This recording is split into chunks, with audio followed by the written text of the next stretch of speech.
Terpujilah Sang Buddha, Sotiotu, Namo Buddhaya. Pada nungguin nama budayanya ya. Ya, harus double sekarang. Terima kasih buat pengurus yang ngundang. Saya kayaknya kalau kebaktian umum baru pertama, tapi kalau kesini saya sudah beberapa kali, biasanya di anak-anak sama di remaja. Bapak Ibu ada yang tahu saya, kenal saya? Iya, yang tahu yang kenal sudah biasa. Ya. Ini kebaktian umum hari Minggu. Sudah lama ada Minggu Puja Bakti.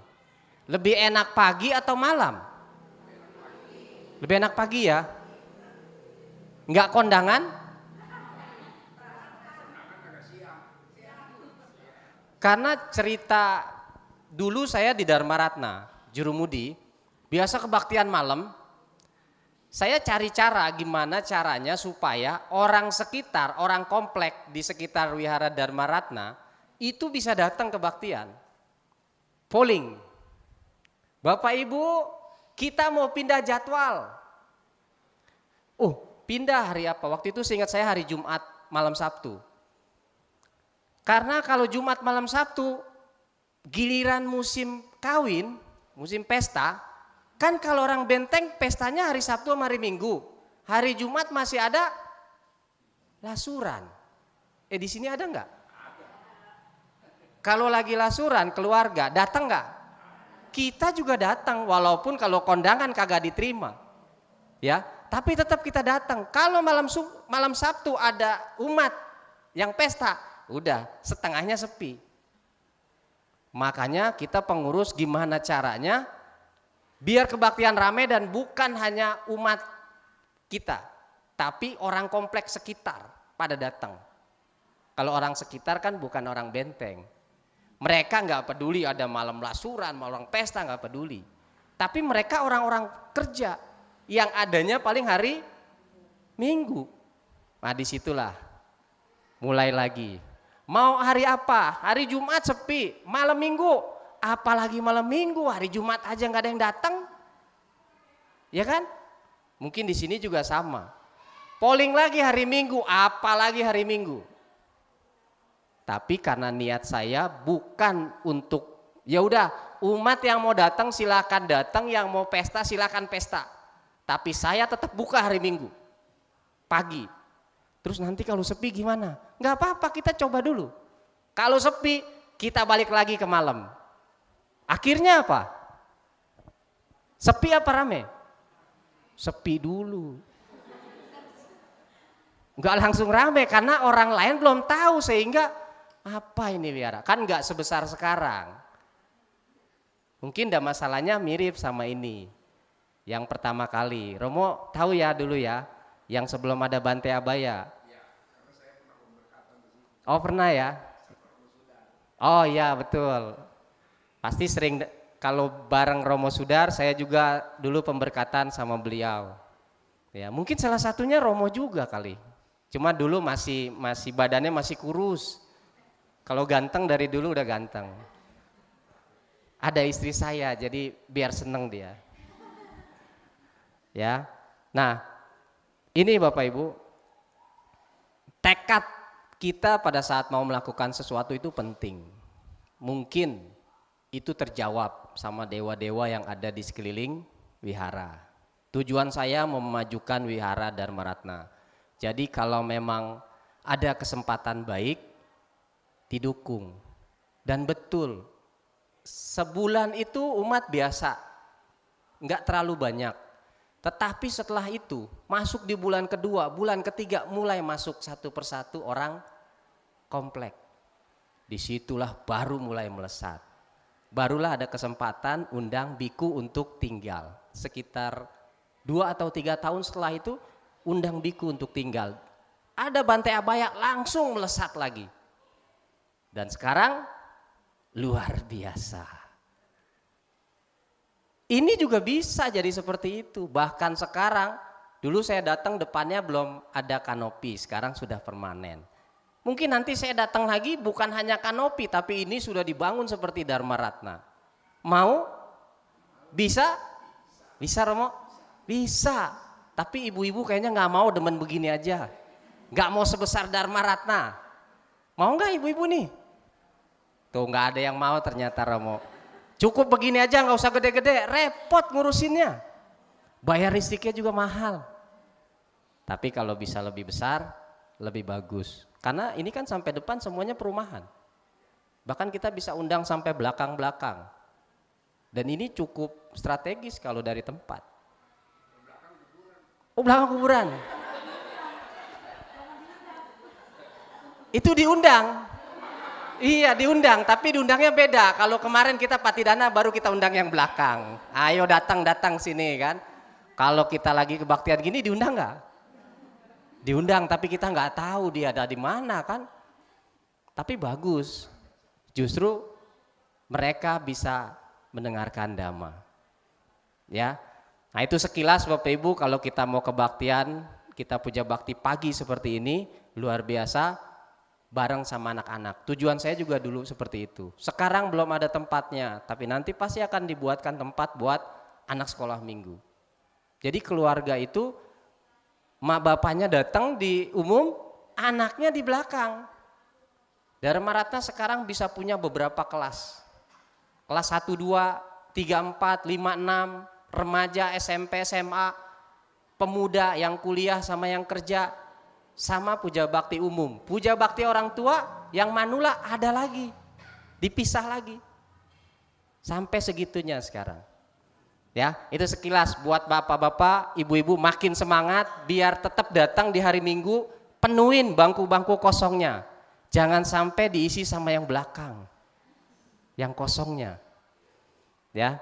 Nah, ini pengalaman saya di Dharma Ratna. Ada lagi satu pengalaman saya waktu kemarin ikut ITC. Ada yang ikut ITC kemarin? Ibu ada ikut? Sama siapa? Rombongan ini? Oh panitia, wah panitia lain, sibuk pasti. Terus udah jadi panitia di sini nggak ada yang diajakin ikut? Sibuk, karena itu jam kerja, Jumat, Sabtu, Minggu. Kamis sudah berangkat karena Kamisnya sudah pendaftaran. Yang sudah pernah ikut bukan yang kemarin. Romo pernah ikut? Pernah? Oh tahun ini enggak, tapi 7 yang sebelumnya sudah. Ya. Yang lain ada enggak? Belum. Nah ini sama sebetulnya berhubungan dengan tema yang kemarin. Cici mungkin pernah dengar istilah ini enggak Ci? Hari ini tema saya tentang kamper dan koper. Pernah dengar Ci? Oh enggak, kalau panitia pasti sibuk, nggak mungkin duduk. Panitia di sana luar biasa kerjanya, salut sama panitianya. Betul ya Ci? Dan Bapak Ibu menurut saya baru pertama kali itu Pak. Dengar-dengar ini yang ke-8 kan kemarin? Bapak ikut yang 7, saya baru pertama ikut yang kemarin. Jadi kapan lagi kita bisa baca parita bareng bersama 2000 umat, di depannya Bante dan atas silani begitu banyak. Yang dibaca bukan hanya parita biasa, tapi kita baca sutta. Bacanya kompak, serempak. Karena speakernya besar dan TV-nya banyak, jadi tinggal liatin, dengerin. Dan itu luar biasa. Ya Bapak udah ikut 7 kali ya Pak ya. Yang sekarang berbeda, karena sekarang itu ada pembahasan sutta, bukan hanya kita baca. Jadi sutanya sebelum dibaca kita dikasih tahu. Sutta ini tentang apa, terus sama bantenya dijelasin. Baru kita sama-sama baca. Yang belum pernah ikut, daripada Borobudurnya hanya jalan-jalan, saya rekomendasikan ikut ITC. Selain jalan-jalannya dapat, naik sampai ke atas juga dapat dan gratis. Dapat kaos, dapat makan. Semuanya serba dapat. Kalau kita datang ke sana ikut jalan-jalan kan bukan di acara Buddhis, bayar. Tapi ini pagi-pagi jam 6, hari pertama jam 5 kita sudah ada di Borobudur, matahari belum keluar kita udah bisa lihat dari sisi yang pas di Borobudurnya. Pagi sampai sore, baca Parita Pul, istirahat cuma pas makan. Sisanya baca Parita terus. Ibu-ibu kuat nggak kira-kira? Kuat karena disediakan kursi. Kalau yang capek, kita nggak cuma duduk di sini. Silahkan ke belakang, berbaris kursi-kursi. Jadi nggak harus khawatir. Tinggal bilang saja daftar dari awal, kita butuh kursi. Jadi nggak bisa duduk bersila, kita langsung disediakan kursi. Atau kalau sudah capek, isi kursinya. Itu boleh kok sama panitia. Memang itu disarankan supaya kita bisa tetap, jangan kita duduk tapi bacanya mikirin dengkul yang udah kesemutan, dengkul yang udah sakit. Jangan cuman baca tapi otaknya enggak fokus ke suta yang dibaca. Makanya boleh ke belakang. Tapi kalau ibu-ibu yang di belakang, wah saya enggak kuat. Sudah, langsung dari awal daftar dapat kursi. Nah, saya dapat materi ini di sana. Ada, saya lupa bantenya siapa. Itu cerita lagi menjelaskan suta, saya juga sudah lupa sutanya apa, tapi saya nangkep ada koper, ada kamper. Oh ini bantenya ngomong apa ini, kok ngomong koper, kamper. Saya langsung melek, saya dengerin, saya catat sedikit. Cuma sayangnya saya nggak catat sutanya. Apa sutanya yang dibacakan? Bapak Ibu mau tahu apa? Ikut tahun depan. Rekomendasi ikut. Kemarin saya dari Serang, itu ibu-ibu sudah hampir 70 tahun. Dia rombongan naik bis, sama suaminya juga sudah hampir 70. Naik bis, bayangin dari Serang naik bis dia naik bis sampai ke Jogja, tapi karena di Temanggung sebelum masuk Borobudur bisnya sudah kosong. Jadi cuma rombongan mereka, katanya berapa orang, 15 apa 12 saya lupa. Itu langsung minta anterin sama supir dibelokin ke Borobudur. Karma baik buat mereka. Kalau enggak mereka harus ke Jogja kemudian balik lagi ke Borobudur. Ada juga rombongan lain yang di wihara itu ngadain, mereka naik kereta. Ibu-ibu banyak digiring semua, ikut semua naik kereta. Saya nggak kebayang kalau naik kereta sama ibu-ibu, takut ada yang ketinggalan. Yang lain udah turun, wih masih ada yang turunnya ke Surabaya nanti. Makanya, tapi saya salut, ternyata antusias umat Buddha itu untuk ikut ITC makin lama makin bertambah. Teman saya kemarin sempat nggak mau ikut, akhirnya ikut nggak dapat kuota. Saya beruntung, sebelum kuota itu habis saya bisa masuk. Kemudian setelah ditutup dibuka lagi, nambah lagi ya Ci. Dan itu pun sebentar langsung penuh. Kalau ada orang dalam enak. Oh nggak bisa juga? Wah nggak bisa, karma baiknya nggak cukup. Teman saya ada usianya sudah 60 lebih. Awalnya saya ikut gara-gara dia, Romo. Saya nggak niat ikut, ditanya sama teman saya, Pak Litar mau ikut?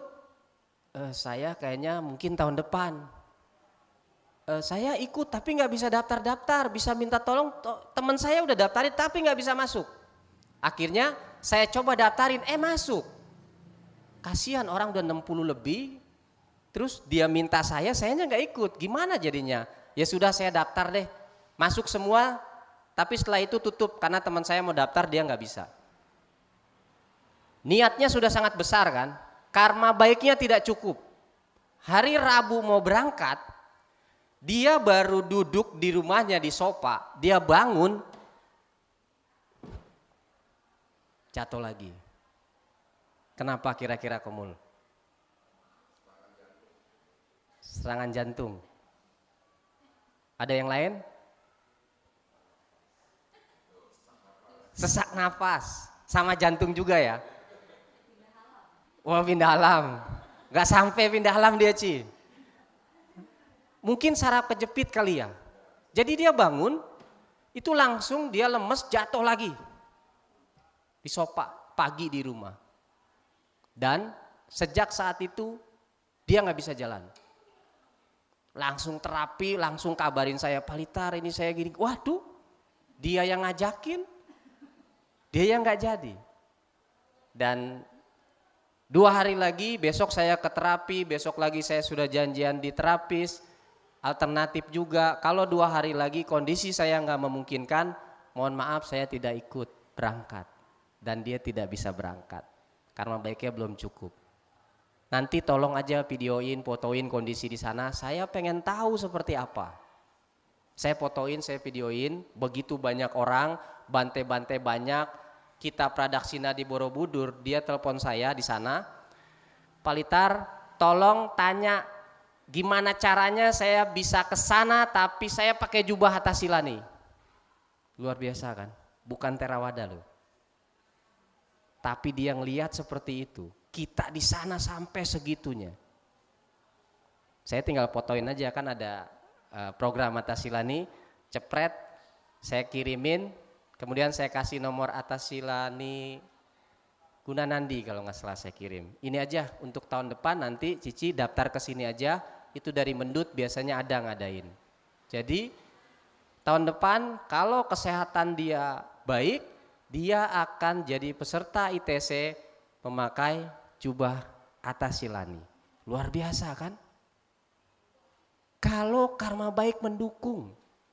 Bayangin dia sudah segitu niatnya, 3 hari sebelum berangkat jatuh langsung lemes. Sekarang kemarin saya masih sempat tanya, Ci gimana? Lumayan Pak Litar sudah bisa jalan tapi belum bisa jalan cepat. Tapi sudah bisa jalan. Minggu lalu saya masih tanya juga karena saya mau mampir. Dia bilang sudah mendingan, tinggal 20% lagi, tapi sudah normal lah, cuma nggak bisa buru-buru dan biasanya nggak boleh angkat berat, ya. Jadi terutama yang buat yang masih muda, kalau kesempatan ada, kesempatan baik sudah tersedia, jangan disia-siain. Belum tentu besok, lusa, tahun depan kita masih hidup, kita masih sehat nggak? Makanya kebaktian ini kalau kita nggak isi tiap minggu, siapa lagi? Apa yakin kita minggu depan masih ada di sini? Atau jangan-jangan kita sudah di belakang? Bergabung dengan yang lain kan? Nggak di belakang, di dapur maksudnya.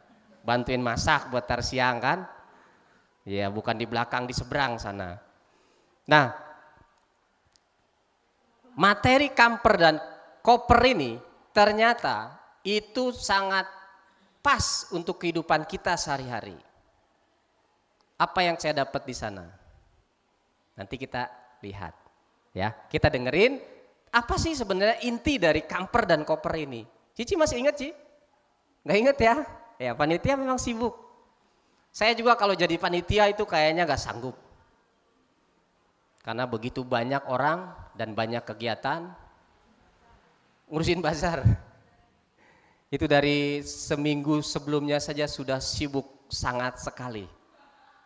Ya. Nah, Bapak Ibu semua, saya mau buka dengan sebuah polling buat Bapak Ibu. Kalau tadi saya cerita di Dharma Ratna, saya polling untuk kebaktian mau minggu pagi atau mau tetap di malam.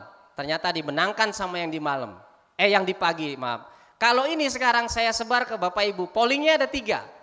Pada saat kita mau pindah rumah, kalau ini kampung Gurubuk, Gurubuk apa Gerubuk? Gurubuk ya. Ini kampung Gurubuk. Saya, ada yang dari daerah enggak? Yang baru pindah sini belum lama ada enggak? Yang belum lama pindah? Atau dari kota pindah ke sini? Ada? Atau ini dari kecil memang udah di sini, akamsi semua ini? Ada? Cici? Ikut suami. Oh ada, dari mana Ci? Wah ini jauh dari Lampung. Sudah berapa tahun di sini? 15 ya. Oke, satu lagi ada nggak? Udah 15 tahun udah cukup lama. Ada lagi yang dari daerah? Oh, Koko di mana kok? Oh sama. Jangan-jangan ini keluarga? Bukan. Oh bukan. Jadi sama-sama Lampung. Ibu tadi di mana? Cawang Kota, UKI, Jakarta Timur. Oke, pas ada 3. Jadi saya mau tanya Pak, sama Ibu dulu deh, yang pertama dari Lampung, Cawang. Pada saat pindah ke sini, apa yang dipilih? Kenapa sampai di sini?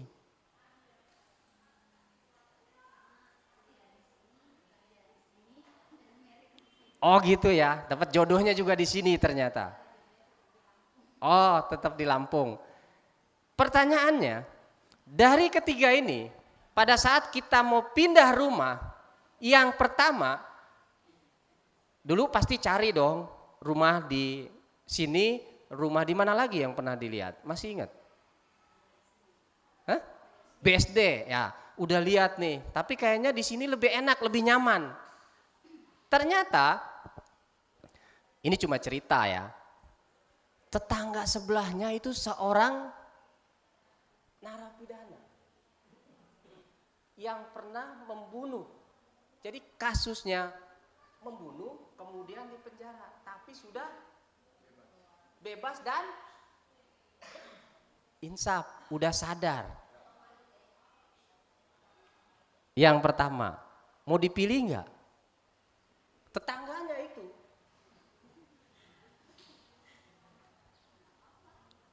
Mau dipilih? Nggak apa-apa. Kalau Koko mau nggak kok?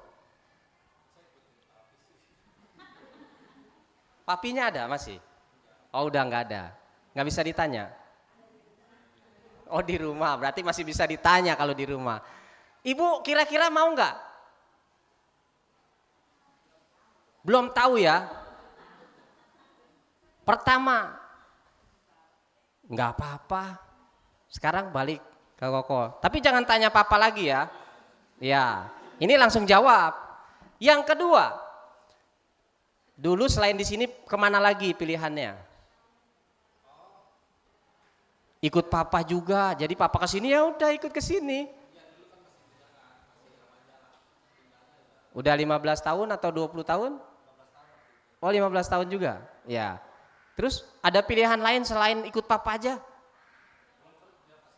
Oh jadi ikut aja nggak mungkin ya? Ya.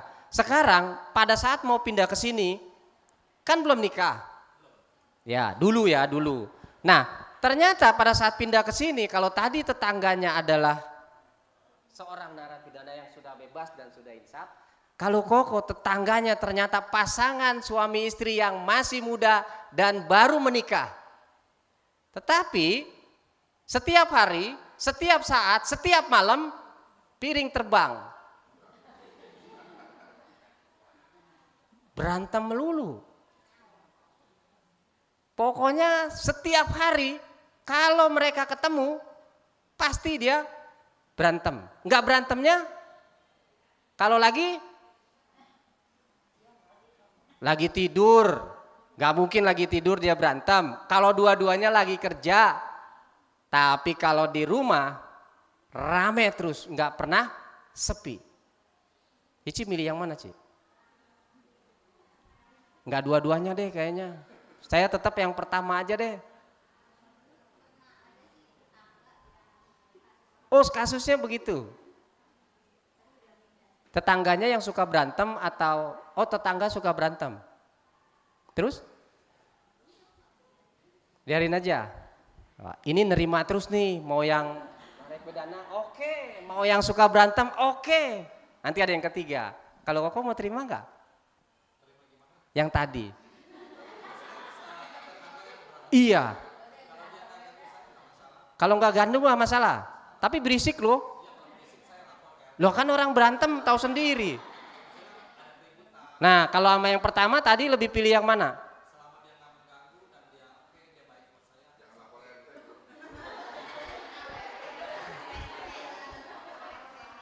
Ya. Kalau ibu gimana kira-kira Bu? Dari Cawang. Dari sana saya berisik, ketemu ke sini pengen tenang di Gurubuk, berisik juga. Lebih pilih yang mana Bu?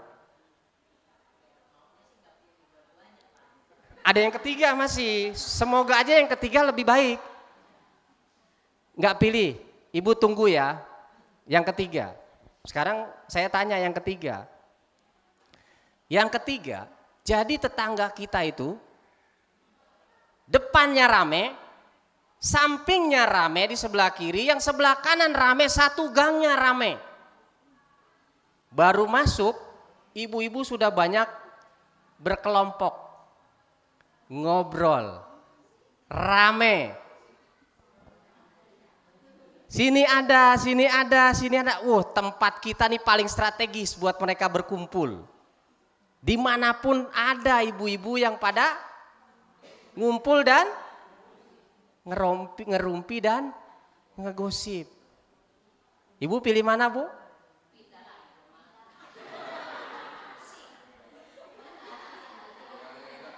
Kan pilihannya 3. Hah? Atau nggak jadi dah gue ke Gurubuk, ke yang lain aja deh. Kalau dari 3 pilihan ini, kira-kira mana yang lebih baik?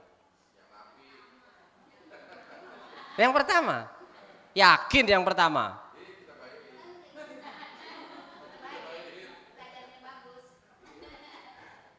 Dan polling ini sampai 11.000 loh. Itu ada di YouTube dan 58% memilih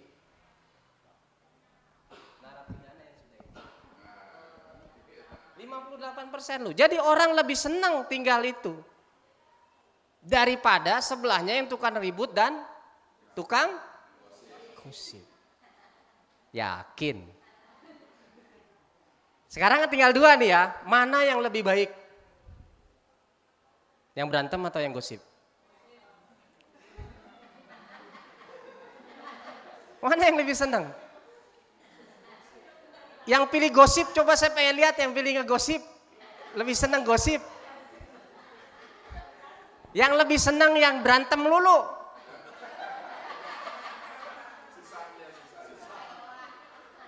Tetapi Bapak Ibu, yang pilih berantem itu ternyata ada 35%. Dari 58 tambah 35 berapa? 90? Jadi sisanya hanya 7% yang milih orang gosip. Paling sedikit dipilih. Kenapa demikian? Padahal ibu-ibu kan suka gosip. Kenapa demikian?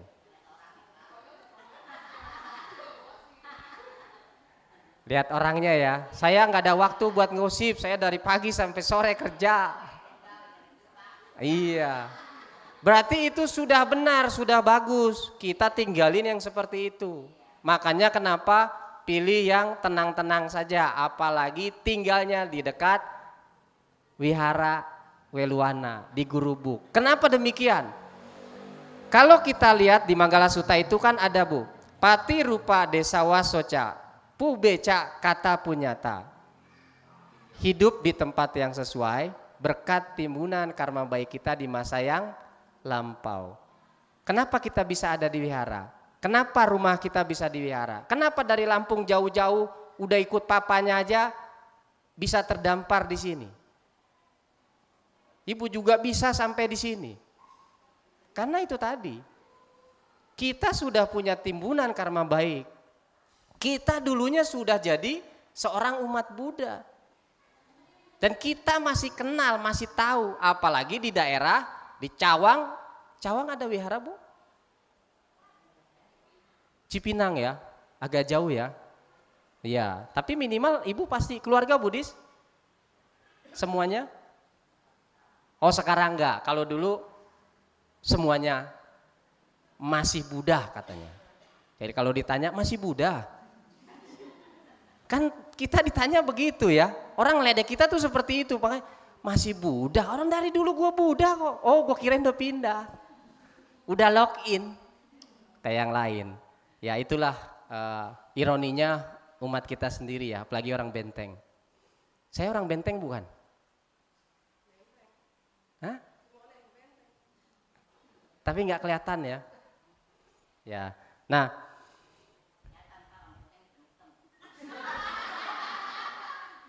itemnya jangan disebut Bu. Orang mah bilangnya ganteng-ganteng gitu kan, keren-keren, ini itemnya yang ditekan gitu kan. Aduh. Besok saya mau putihin diri. Iya. Bercandaannya Hitachi. Apa Hitachi? Ya. Ya seperti itu ya. Bercandaan kita kalau sesama orang Benteng pasti paham. Ya. Sampai di mana tadi? Jadi lupa. Hitam. Ya. Kenapa kita bisa ada di sini sekarang, kita bisa deket-deket dengan tetangga-tetangga yang sesama Buddhis, itu dari belakang kita memang sudah berhubungan karma, sudah jadi Buddhis sebelumnya. Karena untuk jadi seorang umat Buddha pun sangat sulit. Betul sangat sulit nggak? Kalau kita naik lagi ke atas bukan hanya jadi umat Buddha loh. Kehidupan kita juga sulit. Kico manusa patilabo, kicang macana jiwitang, kicang sadama sawanang. Untuk bisa duduk di sini, ngedengerin dhamma di sini, kicang sadama sawanang. Sungguh sulit untuk mendapatkan ajaran kebenaran, ajaran dari Sang Buddha. Dhamma itu sangat sulit bisa kita dengar, kita dapat. Bukan hanya hidup kita yang susah. Lahir jadi manusia sudah susah. Bapak Ibu di sini semua udah lahir. Sayang kalau nggak dimanfaatkan. Kemudian kico manusa. Jadi manusia itu susah. Kicang macana jiwitang. Hidup itu juga susah. Oh enggak, saya mah enggak susah. Makan saya sehari masih 4 kali. Saya cukup. Bukan saya ya 2 kali makan. Plus mindo sekali. Tapi bayangin Bu, yang lain masih banyak. Kita lihat orang yang kekurangan makan. Pakaian kita semuanya cukup. Semuanya pakai baju. Saya aja yang gak pakai baju ini. Pakai kemeja. Kita cukup, makan cukup, pakaian cukup. Duit cukup gak? Ngomong kalau gak cukup sama Romo. Ngomong doang Romo ya. Ngomong doang gak apa-apa. Romo saya duitnya kurang. Tinggal ngomong sama Romo. Banyakin yang dana. No, mau ngebangun dana yang banyak. Biar duitnya nanti hasilnya banyak ya Mo. Kalau uang relatif, yang penting kita cukup sandang, pangan, papan. Itu sudah cukup. Rumah sudah ada. Walaupun belum 4 lantai tapi sudah ada. Pakaian cukup, makan cukup, sudah cukup. Berarti kita bukan udah lahir jadi manusia, tidak sulit menjalani kehidupan manusia. Yang ketiga, orang yang sudah lahir, hidupnya cukup, sandang pangan cukup, apakah mereka punya kesempatan untuk seperti kita di sini? Belum tentu. Berapa banyak saudara kita, teman kita, tetangga kita yang Buddhis juga tapi nggak punya kesempatan duduk saat ini di wihara baca parita, apalagi baca paritanya full bahasa Indonesia, bahasa Pali, bahasa Indonesianya semua dibacain. Itu kita mengulang itu juga sama. Kita belajar dhamma plus sharing seperti ini. Karma baiknya luar biasa. Dan itu kesempatan yang gak boleh kita lewatkan begitu saja. Romo Heri mengabdi sudah 30 tahun ada mungkin ya Romo. Oh 64, jadi? Ya kan 30 tahun berarti. 29 dah, gak usah 30, kebanyakan ya. Nah, bayangin coba, kalau dari dulu sudah 30 tahun, Komul aja sudah hampir 20 tahun mengabdi buat perkembangan dhamma. Kita yang baru datang coba, oh bisa ya seperti itu. Bisa pasti, karena kesempatannya dikit. Ya, kita kembali lagi kepada orang yang marah-marah tadi. Kenapa Bapak Ibu kita sehari-hari ya, emosi itu gampang meledak. Gampang sekali keluar omongan-omongan yang tidak pantas. Betul enggak? Ke anak, ke teman, ke bawahan, ke rekan kerja di kantor. Sering enggak? Pernah enggak kita ngebayangin bagaimana perasaan orang yang kita marahin?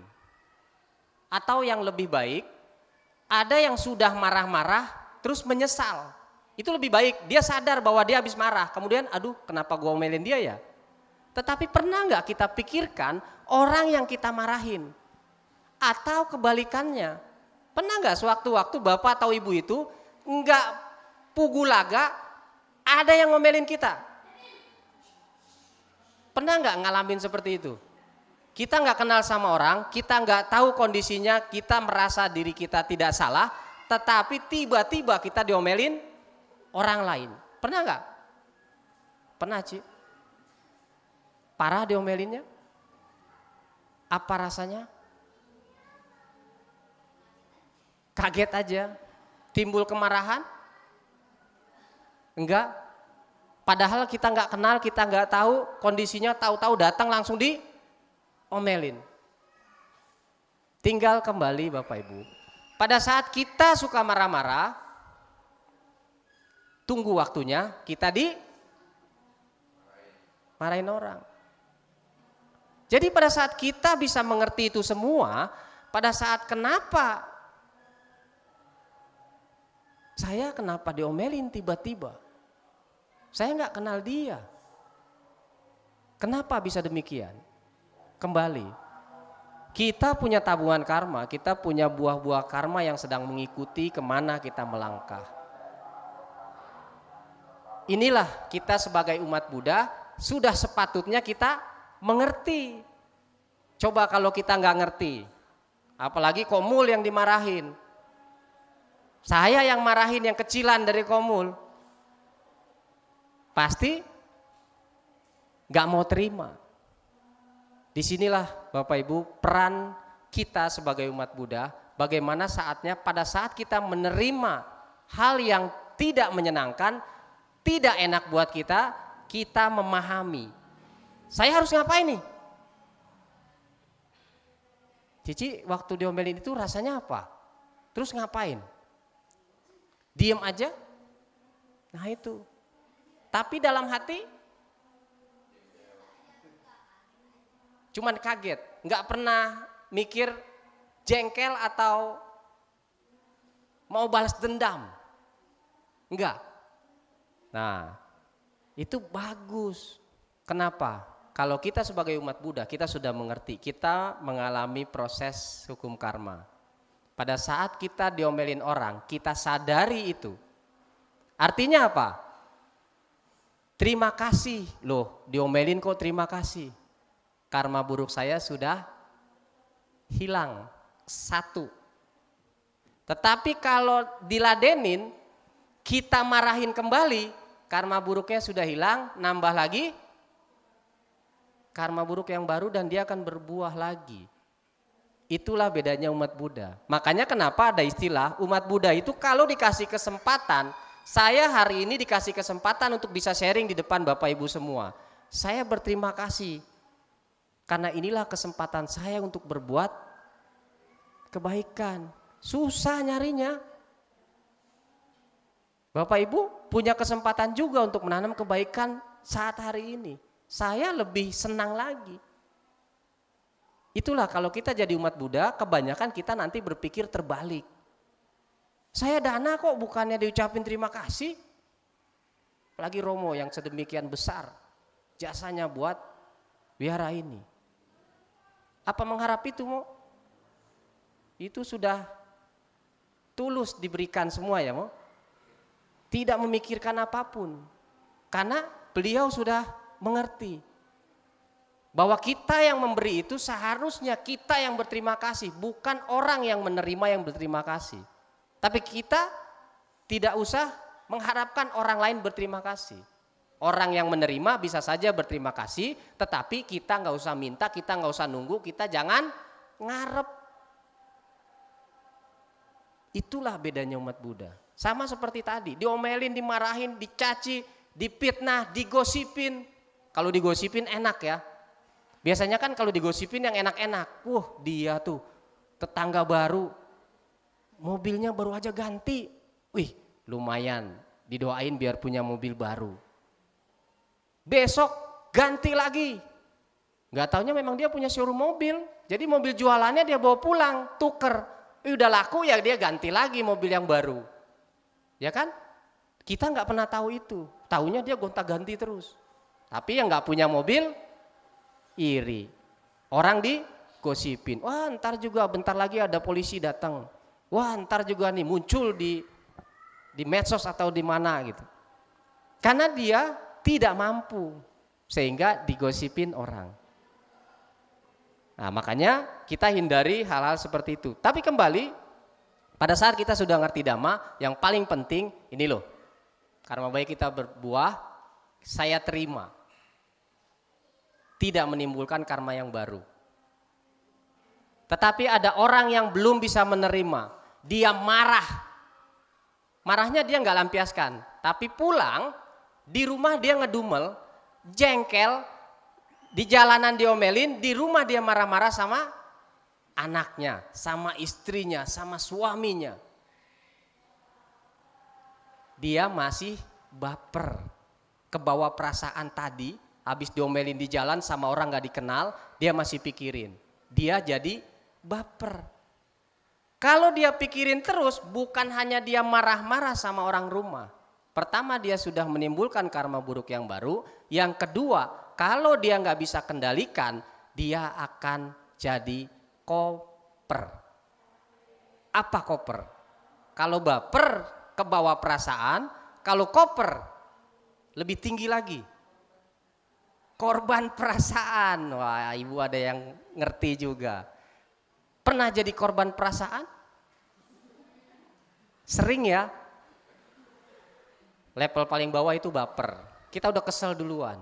Kalau udah koper, itu berarti kita sudah benar memuncak. Siapa yang tadi ngomelin, kita cari, mungkin diliatin lagi, atau kita cek, kenal enggak. Kita cari tahu, itu udah benar-benar jadi korban perasaan. Makanya kenapa diajarin agar kita bisa mengerti. Ini loh kondisi kita. Kita belajar Dhamma. Kita tahu proses hukum karma. Ya sudahlah, diomelin. Jadi kita bisa melepas, bahkan kita yang mengerti, kita bisa mendoakan balik. Mungkin dia lagi stres, banyak utang. Ya sudahlah, kita doain dia aja, semoga masalah dia cepat hilang. Kita sudah dapat karma buruk, tapi bisa berbuat karma baik dengan mendoakan orang yang lagi marahin kita. Dapatnya plus. Seperti itu. Ya. Kenapa demikian? Karena Sang Buddha juga pernah ada di dalam Dhammapada cerita biku yang pengen belajar Dhamma, tapi pada saat biku-biku ini bertanya kepada Bante Rewata, Bante hanya jawab dengan diam. Mereka bertanya, Bante hanya diam saja. Akhirnya karena tidak puas dengan jawaban Bante Rewata yang hanya diam, mereka bicara ke Bante Sariputta. Kita tahu Bante Sariputta sangat luar biasa kebijaksanaannya. Biku-biku ini cerita sudah ketemu Bante Rewata tapi tidak dapat informasi apapun mengenai Dhamma. Bante Rewata tidak menjelaskan apapun. Akhirnya apa? Karena tahu biku-biku ini pengen belajar Dhamma, dikasih semua yang Bante Sariputta pahami. Kira-kira biku-biku ini paham gak? Mereka nyerah. Banyak sekali Bante Dhamma itu, semuanya pokoknya mereka nyerah. Dan mereka datang lagi ke Bante Ananda. Bante Ananda juga sama. Kemanapun Sang Buddha memberikan Dhamma, Bante Ananda ada di sebelahnya. Jadi Bante Ananda tahu. Tetapi biku-biku ini sudah memberitahu Bante Ananda, kami sudah ke Bante Rewata tidak dapat jawaban. Kami ke Bante Sariputta jawabannya panjang lebar dan banyak sekali sehingga kami bingung. Ke Bante Ananda, oke, kalau gitu dikasihlah ringkasan-ringkasannya. Itu pun mereka bingung dan tidak paham. Jadi Sang Buddha menjelaskan tidak ada satu orang pun yang bisa lepas dari celaan. Orang biasa masih bisa dicela. Bahkan Sang Buddha pun masih dicela dan dipitnah, lebih kasar lagi. Betul kan? Jadi Sang Buddha menjelaskan itu. Kita mau diam juga dicela, kita mau banyak omong juga dicela, kita sedikit ngomong juga dicela. Jadi kita harus bagaimana? Apa harus diam aja? Tidak. Kita berusaha mengatur, kita bisa mengontrol perasaan kita, pikiran kita, dan ucapan kita. Sehingga yang kita ucapkan itu bermanfaat dan membuat orang lain bahagia. Bukan bikin orang senang dengan cara menjilat, tapi bikin orang lain bahagia. Seperti itu Bapak Ibu. Ini yang dikatakan sama Sang Buddha di dalam Dhammapada. Ini yang harus kita pahami. Jadi pada saat seperti Cici tadi yang diam saja, berarti sudah punya kamper. Ada lagi yang tahu kamper jadinya apa? Kalau baper kebawa perasaan, kalau koper korban perasaan, kalau kamper wangi. Makanya kalau koper itu bau karena isinya ucapan-ucapan negatif, perasaan-perasaan negatif, perlu dikasih kamper supaya wangi. Apa kamper itu? Ya pewangi. Apa jadinya? Pengertian kamper itu Bante menjelaskan bahwa kamper itu kita bisa memahami perasaan kita bisa tahu, kita bisa mengerti, oh ini karma buruk saya lagi berbuah. Saya nggak boleh marah kembali. Bahkan kalau perlu pikiran positif saya munculin, saya doakan orang ini. Saya pancarkan energi cinta kasih saya kepada orang yang lagi marah-marah ini. Itu kamper. Bisa? Wah, meditasi meta. Kalau buat orang yang kita sayang, buat orang tua, buat anak, gampang saya bisa. Tapi giliran orang yang saya benci, baru kita manifestasikan mukanya langsung hilang lagi. Baru mau disebut namanya langsung hilang lagi. Karena orang yang kita benci.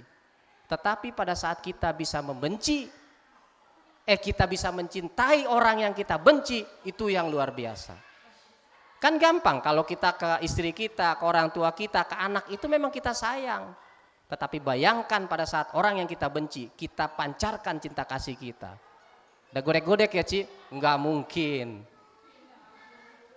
Tapi itu umat Buddha. Kita harus belajar ke sana. Kalau kita tidak bisa melepaskan kebencian kita, hidup kita enggak akan tenang. Tapi nanti rasakan sekali saja meditasinya meta, pancarkan kepada orang yang kita sayang dulu, kemudian baru orang yang kita benci.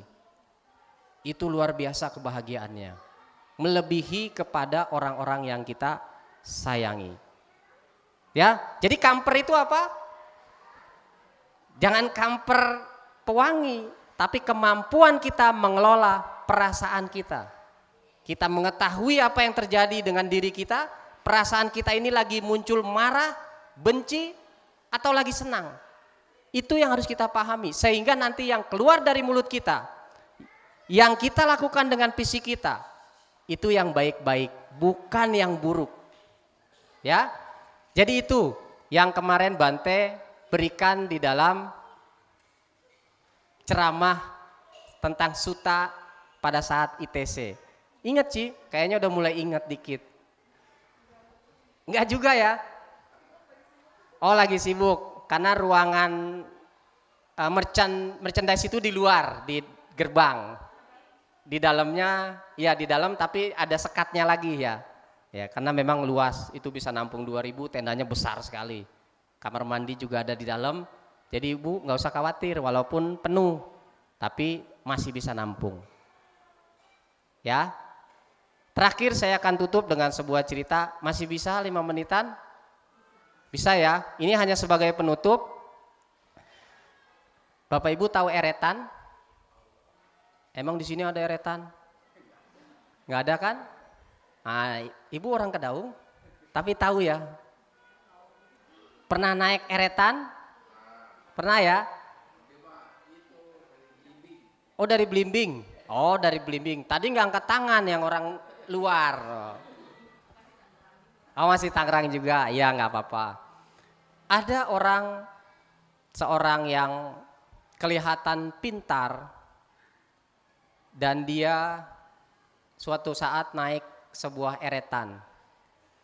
Orang ini pintar, kira-kira kalau tukang eretan kemungkinan udah pasti kalah pintar sama orang ini. Saking pinternya orang ini sering ngetes orang-orang yang merasa di bawah dia. Orang kalau sudah jago, pinter, pasti punya keinginan tuh untuk ngetes orang. Dia hanya berdua naik eretan. Baru dia naik, dia sudah ngetes tukang eretannya. Bapak sudah berapa lama naik eretan? Oh, saya dari kecil narik eretan. Oh, terus nggak sekolah dong? Iya, saya nggak punya uang, saya hanya narik eretan. Wah, seumur hidup Bapak cuma begini aja, sia-sia dong hidup Bapak. Ya, mau gimana lagi? Kemudian eretan mulai ditarik ke tengah sedikit. Dia nanya lagi, udah tahu dia nggak sekolah. Dia nanya lagi, Bapak tahu nggak Pak, dari sini ke sana jaraknya berapa meter Pak? Wah, kalau saya nggak tahu itu berapa meter, tapi saya dari sini ke sana 23 kali tarikan. Masa sih Pak? Nggak mungkin lah, masa itu 23 kali? Ya, dia kan orang pinter, dia hitung-hitung, enggak Pak, ini bisa lebih, coba kita hitung. Ya itulah, Bapak karena tidak sekolah, jadi Bapak tidak tahu. Dia keluarkan alat, ditembak ke ujung, langsung kelihatan. Kan sekarang ada senter yang bisa ngukur jarak kan. Tuh Pak, ini jaraknya sekitar 50 meter. Oh ya, saya memang nggak tahu, saya cuma narik aja. Saya tahu itu cuma 23 tarikan, saya sampai ke seberang. Oh ya sudah, karena Bapak tidak belajar. Ya, kemudian sampai di tengah, dia masih nanya lagi. Pak, Bapak tahu di langit-langit ada berapa banyak bintang? Banyak bintang mah. Bapak tahu nggak yang gede itu apa? Gak tahu, saya taunya itu bintang. Banyak jumlahnya saya nggak tahu. Orang ini terlalu banyak tahu. Tetapi suatu saat, kalau di pintu 10, sudah kalau nggak salah 8 pintu itu kebuka, itu sirine bahaya akan meraung. Ada yang pernah tahu nggak? Kok Komul suka main ke benteng ya? Itu meraung dan itu suaranya cukup gede ya Pak. Tandanya apa? Kalau 8 pintu sudah dibuka, itu daerah Kalibaru, daerah Tanjung Burung siap-siap banjir. Eretannya di Kalibaru. Suara sudah kedengeran di sana. Penarik eretan tahu nggak bahwa akan banjir? Dia balik bertanya. Bapak memang pinter Pak. Tetapi Bapak tahu nggak sebentar lagi air bah itu akan menyapu kita. Perahu kita akan terbalik Pak. Oh saya nggak tahu, saya kan nggak pernah, saya baru pertama kali naik eretan, saya nggak pernah tahu suara itu menandakan apa. Dan saya nggak ngerti juga harus ngapain. Ditanya lagi, Bapak bisa berenang? Saya tahu berenang, tapi saya tidak bisa berenang. Kan dia orang pinter, dia semuanya tahu. Dia baca buku, dia lihat YouTube, dia tahu berenang. Saya tahu berenang, apa bedanya tahu dan bisa? Apa Romo beda?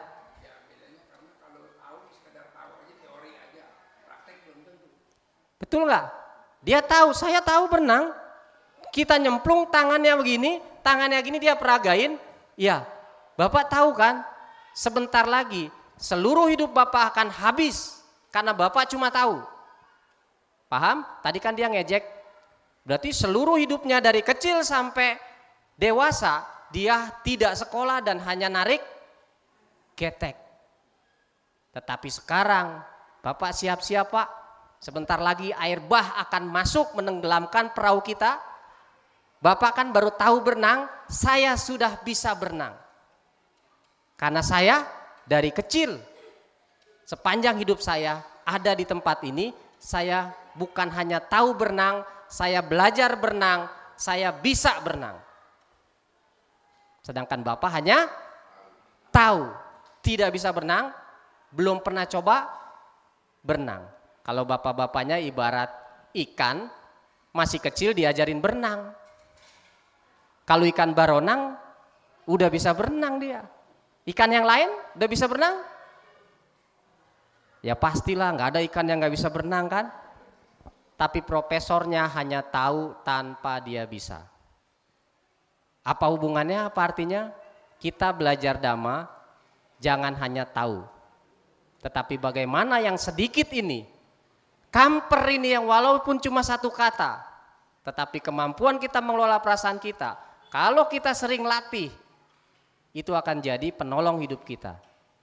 Walaupun cuma satu kata, tetapi kita bisa mengelola perasaan kita, tidak terbawa emosi, tidak menimbulkan karma buruk yang baru. Hidup kita tidak akan jadi koper. Kalau saat ini hidup kita sudah banyak koper, koper itu sekarang berikan kamper supaya wangi. Yang kita masih menyimpan korban-korban perasaan kemarin-kemarin, keluarin. Kan kita sudah tahu, keluarkan itu semua. Jangan seperti orang pinter yang tadi, tapi jadilah seorang penarik getek yang tahu sedikit, tapi dia praktekkan terus-menerus sehingga bisa menyelamatkan hidup dia. Itu yang saya mau sampaikan untuk sharing hari ini. Terima kasih atas perhatian, atas kesempatan hari ini juga. Semoga apa yang saya bawakan hari ini dapat bermanfaat bagi Bapak Ibu dan saya semua serta makhluk-makhluk yang ada di belakang. Terima kasih semuanya, selamat siang, terpujilah Sang Buddha, Namo Buddhaya.